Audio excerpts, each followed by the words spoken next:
music plays or played an important part of everybody's life at some point.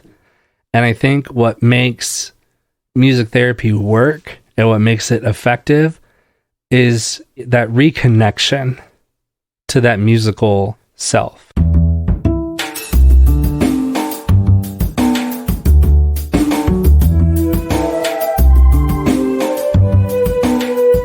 This is Champagne is Also a Band podcast.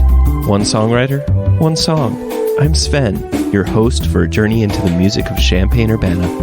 Recorded in the Blue Box studio with a songwriter from the Champaign Urbana music scene, past or present. Champagne is Also a Band podcast is proud to be a part of the Champagne Showers Podcast Network.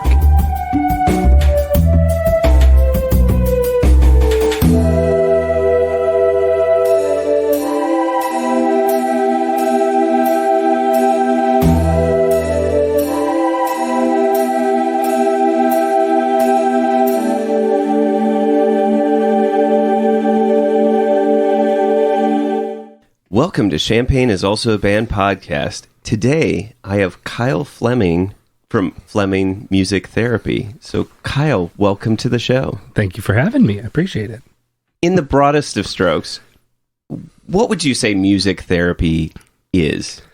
Our national organization has sort of a general definition, which includes music therapy being the intentional use of music experiences within a therapeutic relationship to address non-musical therapeutic goals. So that could be related to physical therapy, mental health, just kind of spiritual wholeness, educational goals. Our profession is kind of moving toward music as a wellness, music as a holistic sort of thing anyway. So sometimes music therapy just looks like jamming.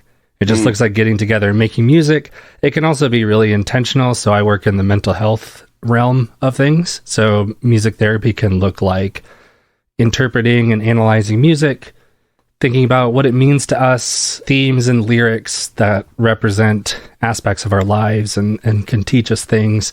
It's a profession that I think a lot of us refer to as cradle to grave, because music therapists can work anywhere from neonatal intensive care. So there's a lot of research in the NICU of music being a way to help premature infants thrive and grow, all the way through hospice and end-of-life care. So reducing pain and anxiety to help people transition into that end of life, just kind of everywhere in between, schools and hospitals and all sorts of places. When you said with physical therapy, I thought it was interesting when I thought, oh, right, because you can encourage movement by having someone move to play something, in order to stretch or be able to, to make them not realize that they're in, physical therapy. Yeah. They're actually moving, anytime you can get somebody to think about doing something else, but accomplishing something other.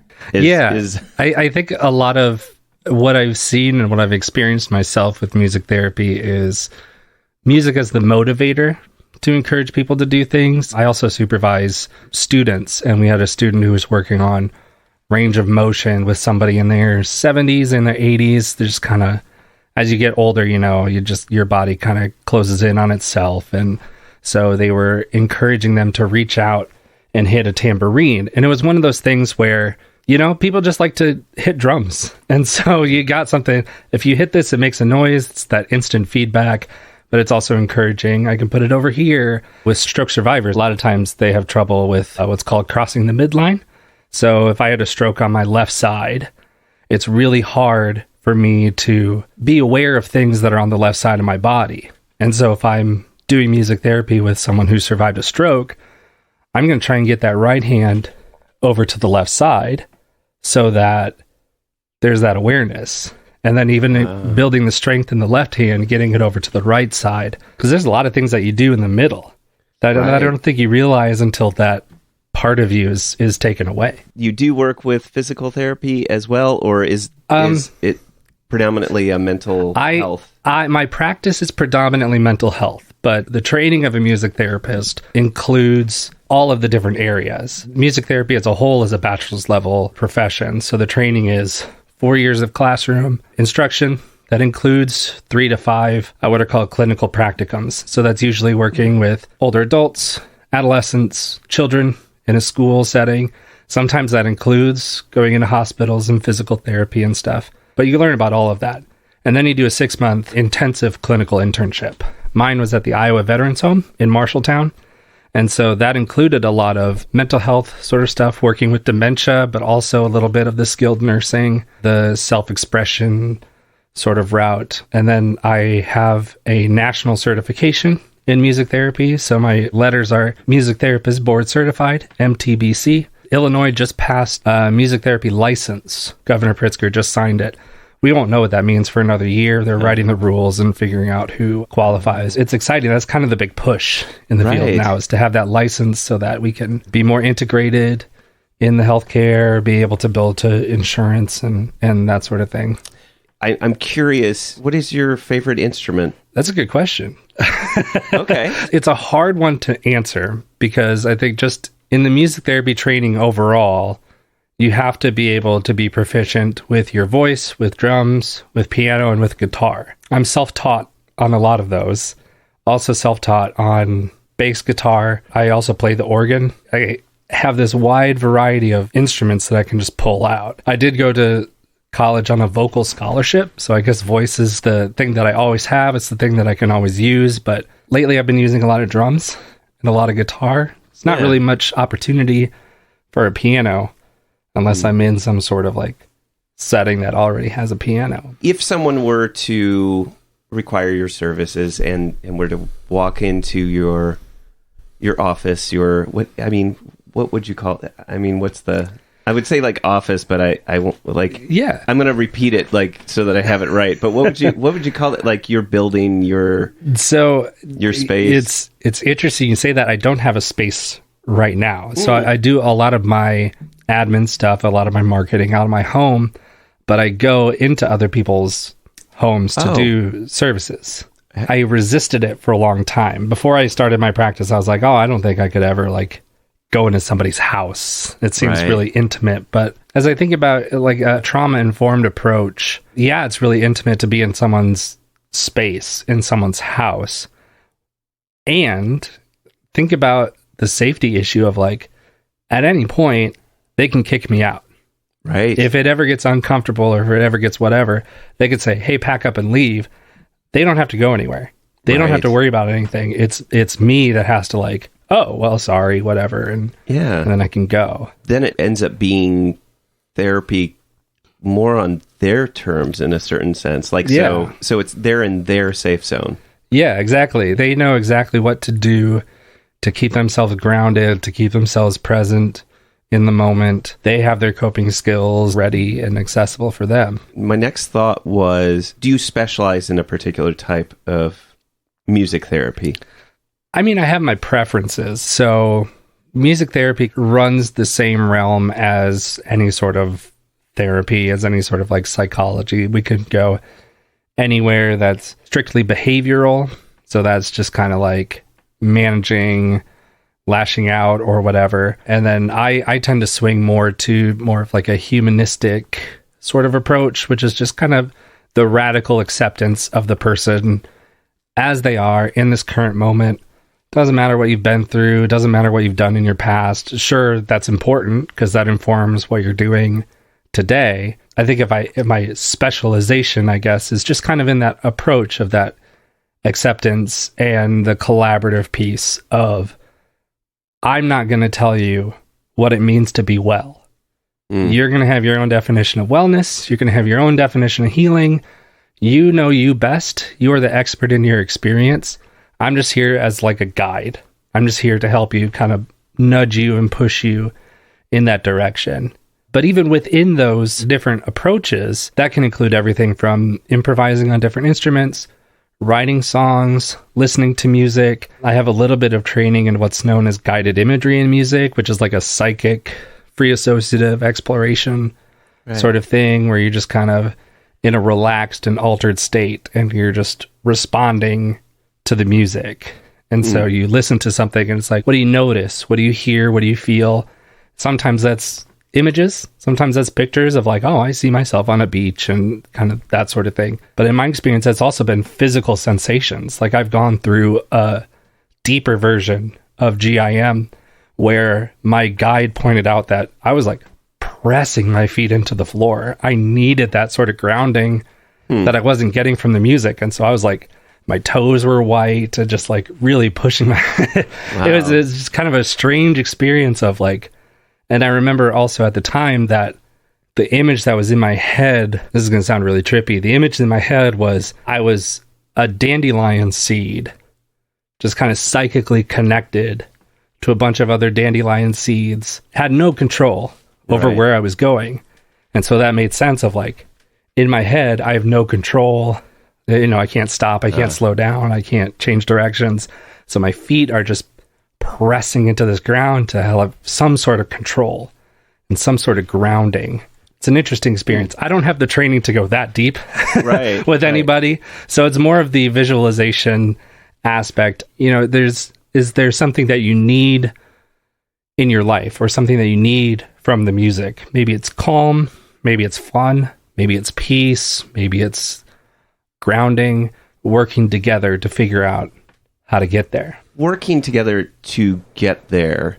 I guess I'm curious about that process. It's like, does someone contact you? Does someone refer you? Is it like, so that connection is made, but then how do you decide how to proceed? Like all the different routes that you just spoke of. So like the guided meditation or the guided imagery, listening, the writing, the playing, improvising. So like how is that course determined? So it all starts with an initial conversation. The people that I'm seeing now were self-referrals. They saw me on Facebook or they got my information from somebody. I'm also trying to connect with different therapy group practices in town, in the area, try to get some referrals from them as well. But it starts with a conversation. It starts with, what do you know about music therapy? Some people don't know a lot. It's been a profession that's been around for 50 years, but it's still new to people. I think 10 or 11 years ago, it kind of got on people's radar after Arizona Representative Gabby Giffords was shot point blank in the head. And part of her journey was, a lot of physical therapy and a lot of stuff. But there was also a music therapist on staff at the hospital that she was at. I have to look up the statistic every time I say it because it's just kind of an unbelievable, you wouldn't think that there would be any sort of quick recovery after being shot point blank in the head. But she learned to walk and talk with music therapy as part of her treatment plan within 6 months. And so it's just kind of an incredible journey. And I think that's kind of what put it on people's radar. I don't know exactly. I know it was big in my world because oh my gosh, this is the highest profile example. And that was also the same year that Jodi Picoult is an author that wrote a book where the main character was a music therapist. And there's a movie that came out with J.K. Simmons called The Music Never Stopped about a guy whose son had a traumatic brain injury and saw a music therapist. It's very melodramatic. They reconnect as father and son through music and whatever. But I mean, J.K. Simmons is one of my favorite actors. It's a really good movie. All of that kind of happened 2011, 2012. So I think that's kind of when things got on everybody's radar. Starts with a conversation. What do you know about music therapy? It goes to that conversation of, what does wellness mean to you? What does health mean to you? What have you tried so far? What do you think music can do to help you? Sometimes it's, I've done everything. I've seen all these different therapists. I've tried these different things. I've self-medicated with a lot of things. I've been on these different prescriptions, and it's just nothing is working. I want to try anything. I want to try something. Those are the people I'm excited about because it's you're open to whatever. You tried it all. You've seen all the approaches. You're open to whatever. And it's I'm happy to be part of that whatever. But it's also, I think music therapy is good for people who maybe don't trust the traditional therapies and stuff. I am intentionally running what I'm hoping is a anti-oppressive approach to therapy and stuff, just because a lot of training in psychology and counseling and stuff is based in this idea of whiteness as wellness. And so if you're not part of the societal ideal of like a white European man, you're somehow deficient, or there's something wrong with you. And I saw that a lot in residential, of black and brown kids coming in and having these conduct disorders diagnoses and this oppositional defiant disorder diagnoses. And it's just because somebody saw the way they talked and saw the way they interacted with people and went, well, that's bad. That's not appropriate. And it's like, if you take a moment to learn about African American culture, that's just how they talk to people. I read something recently of like even autism and what's called self-stimming with autism, and how it's culturally responsive. So with white kids, it's a lot of hand flapping maybe, or it's like stomping or screeching and stuff. For African American kids, it's rapping to themselves, it's making beats with pencils, it's that sort of thing. And you know, I'm blowing your mind. I can tell. You are. It's just... So you in a classroom, you have this kid that's beating pencils, and the teacher's like, "You're being disruptive. You're doing whatever." It's like, maybe that's just stimming. Maybe that's just grounding, and they're paying attention, trying to get into a space where they can be successful. That's where a lot of the collaboration comes in. That's why I say you're the expert of your own experience. I'm a straight white dude. I only know my experience, and if I want to help the widest possible amount of people with what I do, I kind of have to take a back seat. I have to be a learner in this situation and take the lead of whoever comes to me. I love that, because you mentioned this, I think you said a residence diagnosis of the person. I was like, oh my gosh, it's just, but my first inclination was just like, okay, was this person a white person that approached a black or brown person and said something that was very... I had this picture of, if you impose your whiteness on somebody, you would probably get a very poor response back. Yeah. And we were talking about TikTok before we were recording. Some nurses have popped up on my TikTok feed lately talking about this idea of a doctor diagnosing a black person with psychosis because they use the term fam. And it's like, if you know the culture, is like, hey, what up, fam? It's like, oh, I get it. Yeah, it's a term of endearment, whatever. But this doctor was like, they said fam, and I'm not part of this person's family, so this must be some sort of psychosis. It's like, I'm sorry. No, that's not how this works. I've been listening to This Podcast Will Kill You.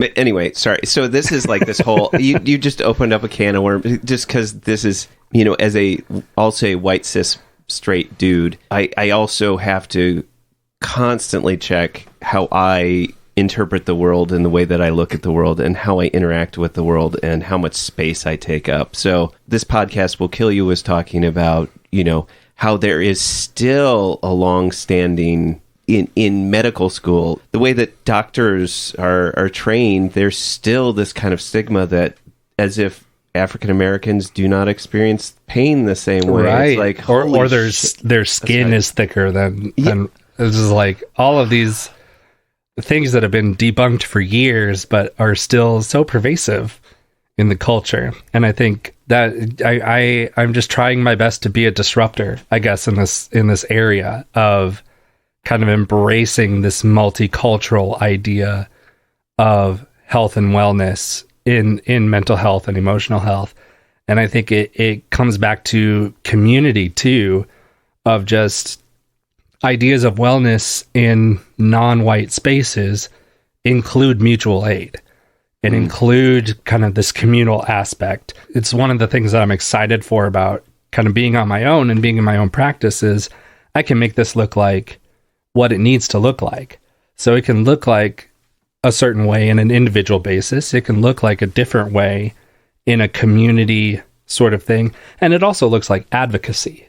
And it looks like speaking up and going to protests and speaking out on these different topics of trying to be more inclusive and trying to have a broader definition and a broader sort of way to embrace these different ideas and these different communities.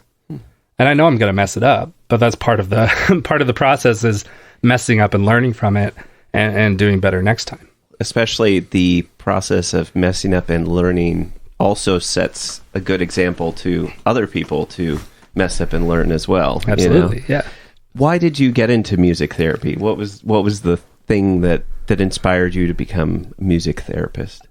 I think the big thing I remember early on that I wanted whatever I did in my life to involve music in some way. It was just kind of, it was a major part of, and it still is, a major part of my identity. And it's kind of where a lot of my friendships came from, where a lot of my hobbies are sort of centered. My mom was a social worker growing up, working in the Minnesota realm of DCFS. And so I was interested in that. I knew I wanted to do something with mental health, maybe social work, maybe a counselor, I don't know. But I also wanted music to be involved in some way. And actually my original plan was to go to college, double major in music and psychology, and try to figure it out. Maybe I'll create something, or maybe I'll find a way to blend the two. I was, I think, a junior in high school when I learned about music therapy. It was something that was just not on my radar. It popped up in a Google search, I think. Learned more about it. Got to see somebody in action. Just like really enjoyed this person's vibe, but also like the group was just really fun. It was just after the new year, and it was with a group of folks with dementia. And it was a very, I now know it as very kind of a stereotypical sort of music therapy session where it's a new year. So a lot of the songs were centered on newness and babies and everything new. And so there was a lot of like activities. There's a lot of, I'm going to sing this song. I'm going to leave out some words, fill in these words, and just kind of the cognitive aspect of it. Yeah, it was just really fun. The thing that keeps sticking out for me is somebody fell asleep in the middle of the group. It's one of those where if somebody really like stuck to their session plan and stuck to their schedule or whatever, they would have like tried to wake them up or just kind of left them alone and kept doing their thing. But like this lady paused the session and said, "Hey, everybody has these New Year hats. Let's see how many we can stack on his head before he wakes up."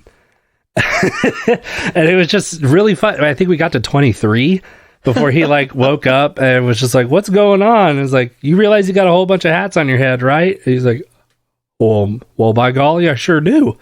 It was just so much fun while still being therapeutic and still like having a purpose and stuff. It wasn't entertainment. I knew I didn't necessarily want to do that, but I could see like the intention of all of these things. And I was like, this is absolutely something that I want to do. And then just kind of, I actually had to change the school that I wanted to go to because the one that I wanted to go to didn't offer the program. So I had to switch to their rival, which was an interesting sort of process. What surprises you about music therapy?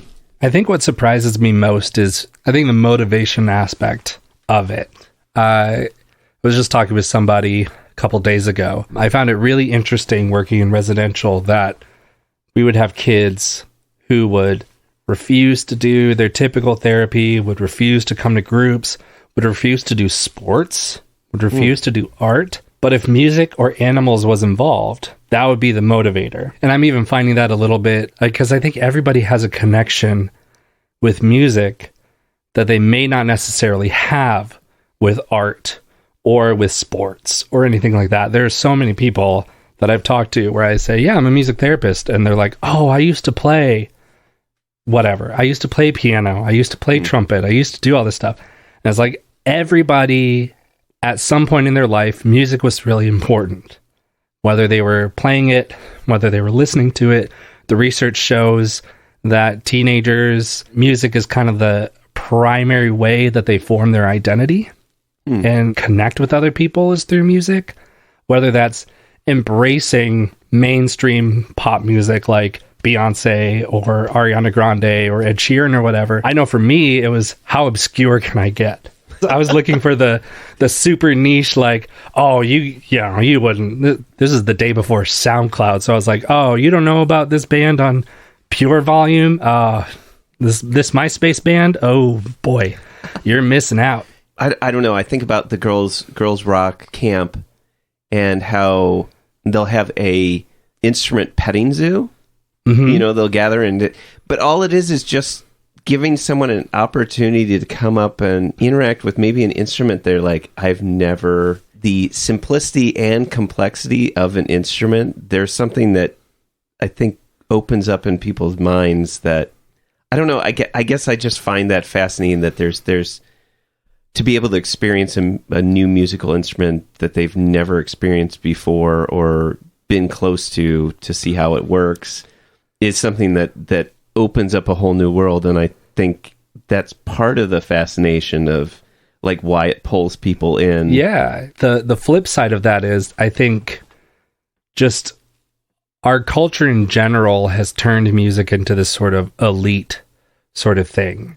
Like, you're not a musician unless or until you have a certain skill level. So many people that are like, oh, I mean, I play piano, but like I could never write a song. I could never like play and sing at the same time. It's like, well, the very fact that you're playing piano makes you a musician.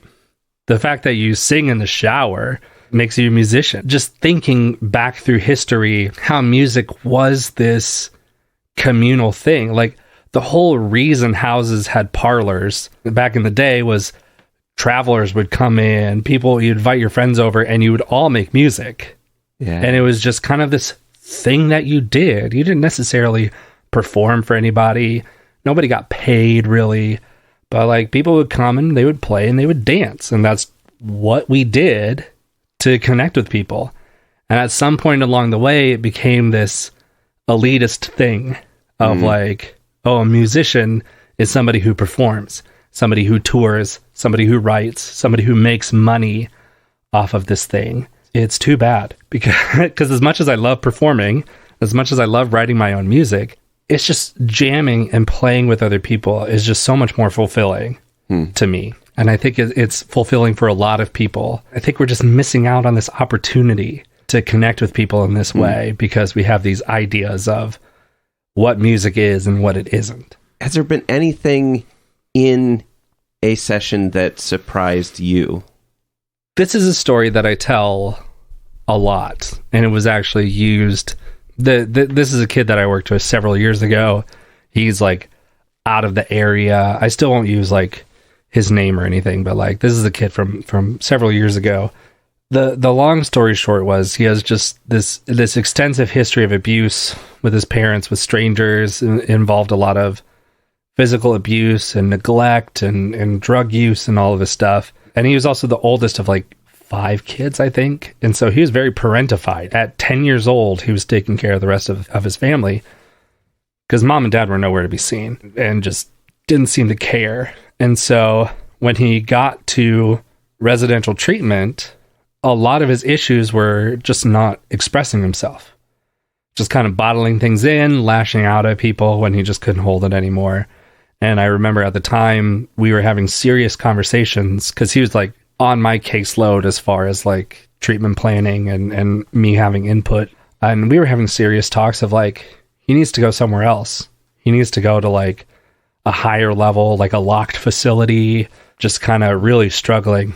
I had a session with him where it was kind of like a free association sort of thing. So I played a Brian Eno song, 2 Forms of Anger. It was just very instrumental, a lot of like heavy guitars, heavy drums sort of thing. My only instruction was like, listen to this music, whatever you hear, whatever it makes you think of, whatever it makes you feel, put it down on this piece of paper. It could be words, pictures, scribbles. I had like all sorts of like markers and stuff. It could be all these different colors. As soon as the music started, this kid he was furiously writing, just writing, front of the page, back of the page, needed a second piece of paper to the front of that page, the back of that page, in this like 4-minute song.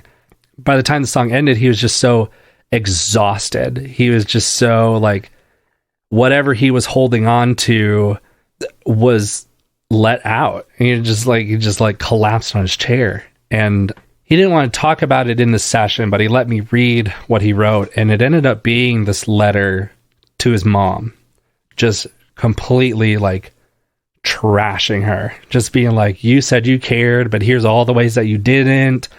You said you would come back for me and you haven't. You said you would protect us and you didn't. I'm punching holes in the wall because I'm so angry at you. Just like all this big F you to his mom. It was kind of a turning point for him. So we're talking about what surprises me in sessions. This is the thing that continues to motivate me and continues to stick with me, is music served as this catalyst for him to release everything. And then within the next year, our conversation shifted from, we got to step him up into this locked facility, to, oh yeah, he can go home to his grandma.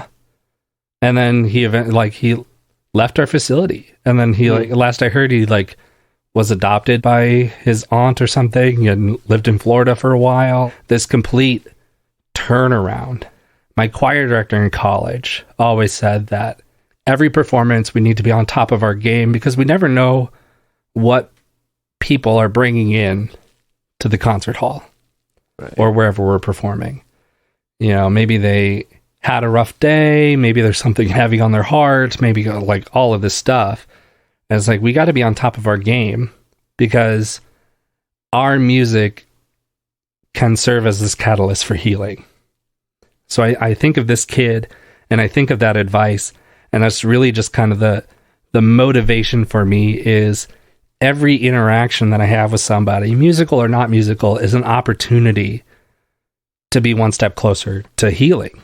And so it surprises me what sticks. The roundabout answer, I guess, is it's surprising to me what sticks. What is the thing that somebody takes away? Because a lot of times it's not what I intend it to be. It's just so great to see people improve and to flip that switch and be able to a greater version of themselves. Why do you think music therapy works? What is it that's capturing that fast? I don't know. What does it do? Why does it work? Yeah.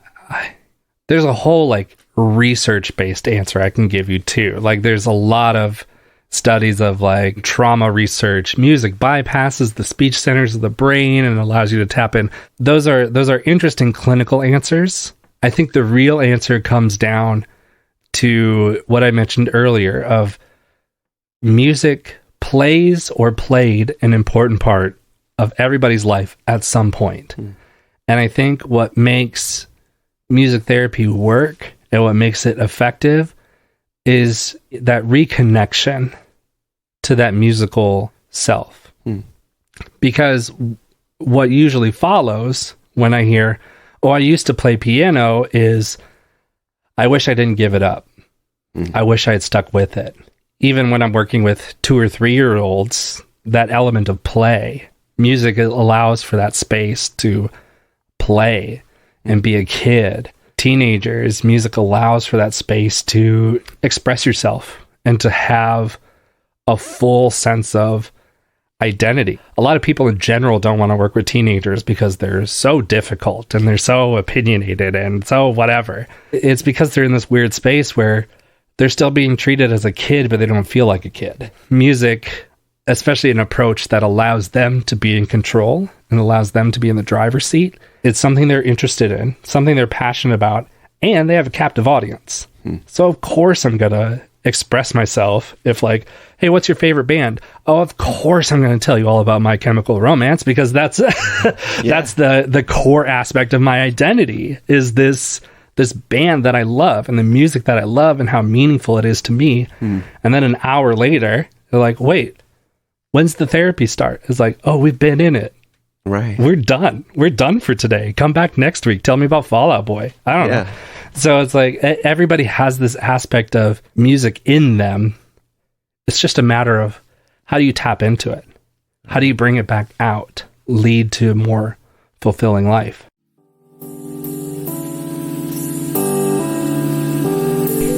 Even in the midst of the current coronavirus pandemic, the Jubilee Cafe is continuing to serve packaged, home-cooked meals free to all every Monday evening, 5 to 6:30 p.m. Meals are available for pickup outside the 6th Street door to the Community United Church of Christ in Champaign, Illinois, 805 South 6th Street. Jubilee Cafe's mission remains the same. Feed hungry people by cooking healthy and delicious meals. We are open to anyone who cares to receive a meal.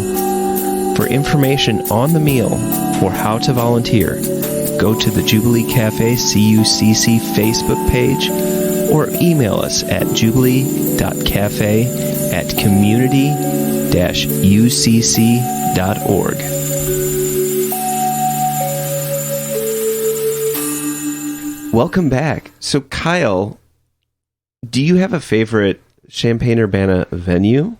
Oh boy. I would have see before their remodel, I would have said Cowboy Monkey. I've only been in there for coffee since their remodel, but I've been to Canopy Club several times. I really love Canopy Club. I've heard Blackbird is a good space. I haven't been to Rose Bowl, but I've heard they're a good space too. But yeah. I've also been to really great concerts in people's houses. Yes. So I think for me, it's not necessarily the venue. I think it's just the people that are there. Because I've been to venues where the crowd has been awful and the experience has been bad. If it's a good group of people to be around, I don't think it really matters where we're at. So exactly, it's my cop-out answer for you. No, that's great. That's great. And I look for, I mean, and I do miss the stage at Cowboy Monkey. It was probably one of my favorite spaces. You mentioned Minnesota, but how long have you been in the Champaign-Urbana area? Since the summer of 2014. So I'm coming up on 8 years of being in the area. And that was to pursue your practice here, or that was to work at Cunningham. So I've been in private practice since March of 2021. Oh wow. Oh, yeah. Like a year after the shelter in place happened, it's become very, very obvious with having to survive through the pandemic and be mentally healthy during a pandemic, how important it is to have music in our lives, to have that interaction, to have that expression, and to start a private practice for music therapy. But in the midst of it, but a year later from the pandemic, shelter in place beginning seems very timely and like at a good spot to be filling a very necessary hole. That leads me into one of the questions that I've been posing during the pandemic is, what makes a good music community, and maybe even broader in the sense of from a mental health perspective, like what makes a good community overall? I think for me, what makes good community is people watching out for each other and getting away from this individualist mindset, which has kept us in a pandemic for 2.5 years, and moving toward more of a mutual aid, watching out for each other. That is the biggest difference that I've been seeing between people who are taking the pandemic seriously and people who aren't. The people who aren't are like, well, I don't need to wear a mask. It's my freedom. It's my whatever. The people who are in community and the people who care are like, here are 7 people that I'm worried about. Here are groups of people that I care about. And it, like, selfishly for me, I have a newborn at home. So of course I'm going to take every precaution I can. I'm going to wear a mask when I'm out in crowds of people. I'm going to limit when I leave the house and that sort of thing.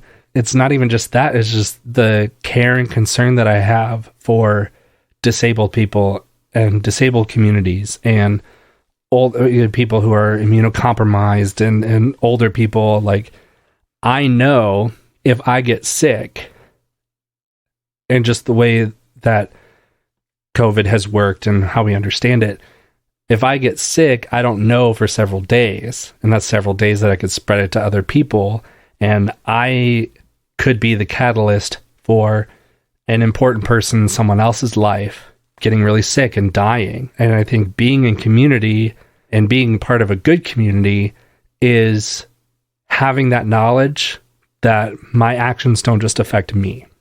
And that goes into the music community as well, of like everybody just watching out for each other. I still think about, who was it? Travis Scott and Astroworld, of like, everybody's enjoying it, but we have this thing happening that killed so many people because nobody wanted to do anything and nobody was paying attention. And I think part of that music community and part of community in general is paying attention and seeing, or anticipating even, when things could go south, and doing what we can to prevent it. And if we can't prevent it, stopping, mitigating it from getting worse. And I think if we're too individualized of a mindset, that'll never happen to me, leads to right. everything that we've been seeing.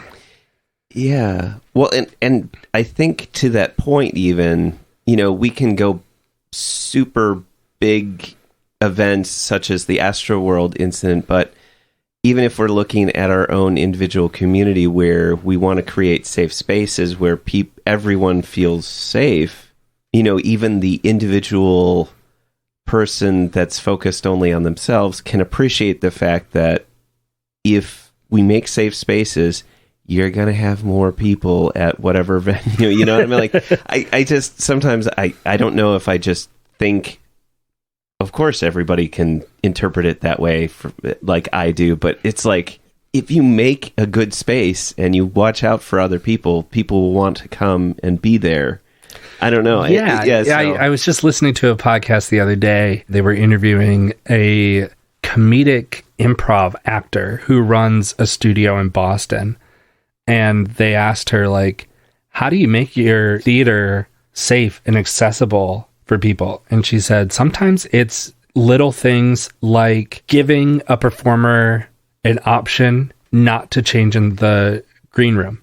It's like pointing out, hey, this is your green room space. If you can change here, or here's a bathroom, or here's a pop-up tent that we have. You can change in here. Something so small of like, oh, I don't have to be in a vulnerable state of dress around people I don't know. Wow, amazing. Think about the mental energy that frees up. They also had like a code of conduct and a code of ethics of like, you have to sign this before you can perform. If you don't sign this, which says, no racism, no harassment, no anything like that. It's like, if you don't agree to these terms, you don't perform here. And so just having that expectation of like, they post that code of ethics on their website. So people who are coming to see the show know that like, oh, everybody that I'm going to see on this stage agreed to these rules. So I'm going to have a good time. This goes back to this aspect of community, of recognizing that improving the life of one group of people improves the life of everybody. I think you were talking about that earlier, of like, if we can speak out against transphobic stuff, not only does that make trans and gender nonconforming people safer, that makes everybody safer. Because now I, as an ally, don't have to be in this uncomfortable position of like, oh, I know that doesn't affect me, but I know it affects people in the room. Do I say something? Do I ignore it? All these quote unquote difficult things for straight cis white dudes to consider.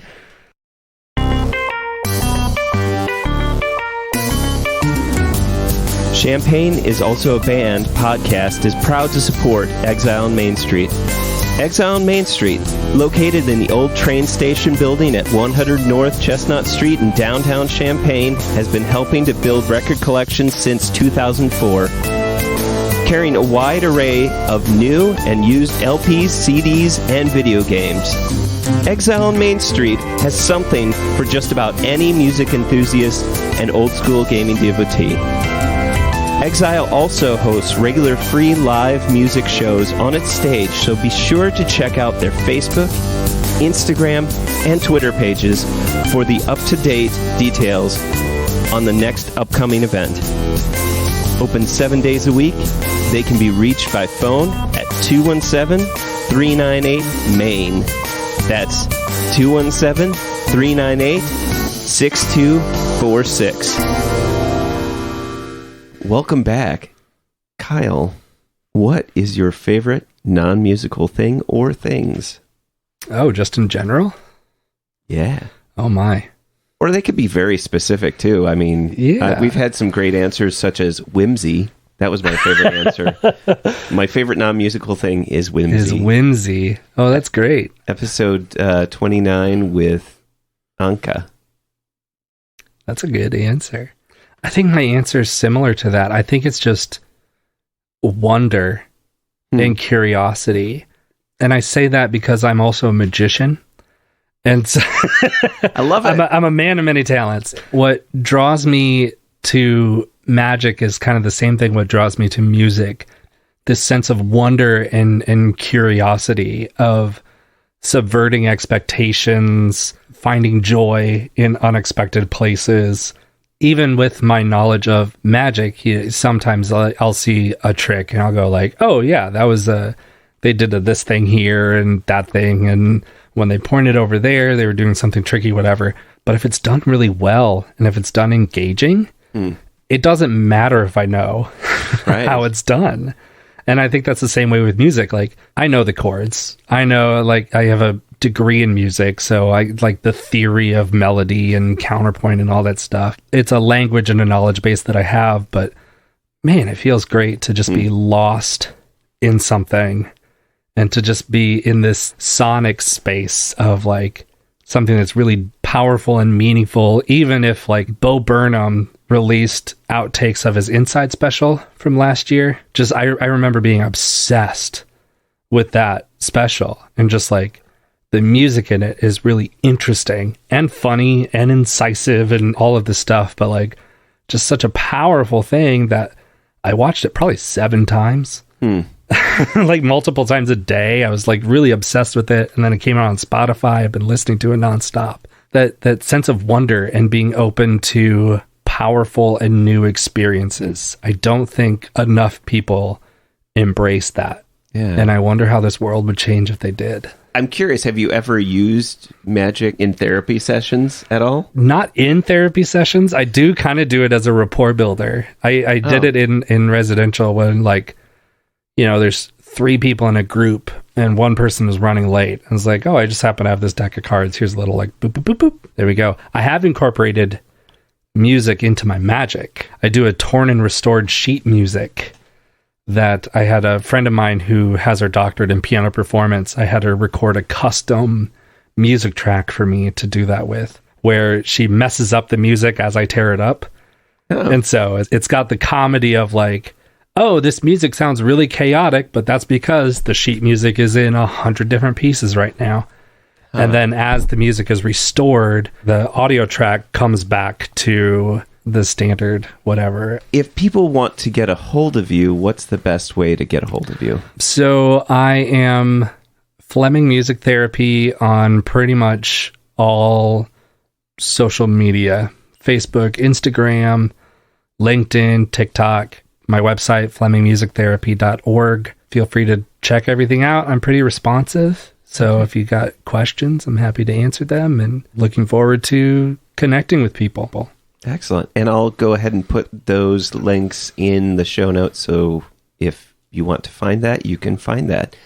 Kyle, thank you for being on the show and telling me about your music therapy practice, what music therapy entails, and the community of Champaign-Urbana, and then your favorite non-musical thing. I really appreciate you being on the show. I am so glad that you reached out. Thank you for having me. It was a lot of fun.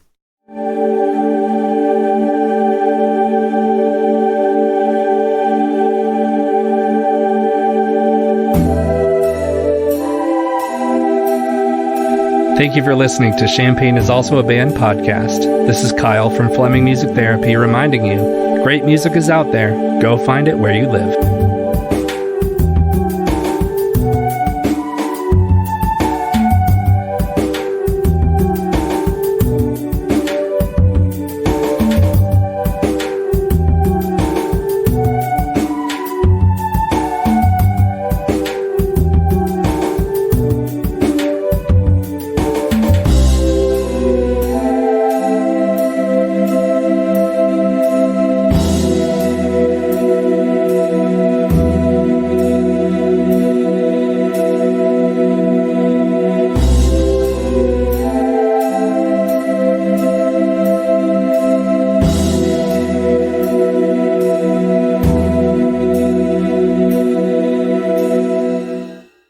That's a wrap. Champagne is also a band.